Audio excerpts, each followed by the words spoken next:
Hi అండి, అందరికీ నమస్తే. మామిడి పళ్ళు అయితే మా ఊరి నుంచి చాలా తెచ్చారండి.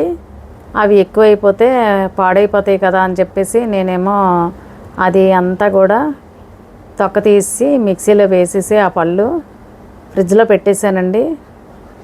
లేయర్గా ఇలాగా ఒక పెద్ద ప్లేట్ ఉంటే దానికి నెయ్యి రాసి లేయర్గా అలా వేస్తూ వచ్చానండి.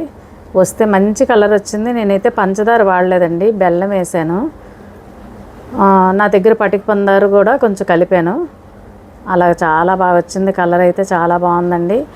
మనకి ఎప్పుడు కూడా మామిడి పళ్ళు దొరకవు కాబట్టి సీజన్ కానీ అప్పుడు మనం చక్కగా ఒక్కొక్క పీస్ తీసుకొని తింటూ ఉండొచ్చు, ఎంజాయ్ చేయొచ్చు. చాలా బాగుంది. 1 year అయితే వస్తుందండి. మనకి జాగ్రత్తగా ఉంచుకుంటే స్టోర్ చేసుకోవచ్చు, ఒక బాక్స్లో పెట్టుకొని. నేను అలాగే చేస్తున్నాను, చూడండి చేశాను. మనకి నచ్చిన షేపులో కట్ చేసుకోవచ్చు. ఇలాగ మన మామిడి పళ్ళు ఎక్కువ ఉన్నప్పుడు ఈ రకంగా మనకి వేస్ట్ అవ్వకుండా ఫ్రిడ్జ్లో పెట్టుకొని, ఎండాకాలం కాబట్టి మనకు వచ్చేది వేసవిలోనే కదా మనకు మామిడి పళ్ళు వస్తాయి.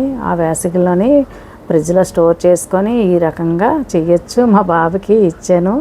ఎలా ఉందంటే సూపర్గా వచ్చింది, మీరు ట్రై చేయండి అని చెప్పేసి బాబు చెప్తున్నాడు. చాలా టేస్టీగా ఉందమ్మా అని చెప్తున్నాడు బాబు అయితే. చూడండి, నేనైతే ఇలా స్టోర్ చేశానండి, మీరు ట్రై చేయండి. Thank you all.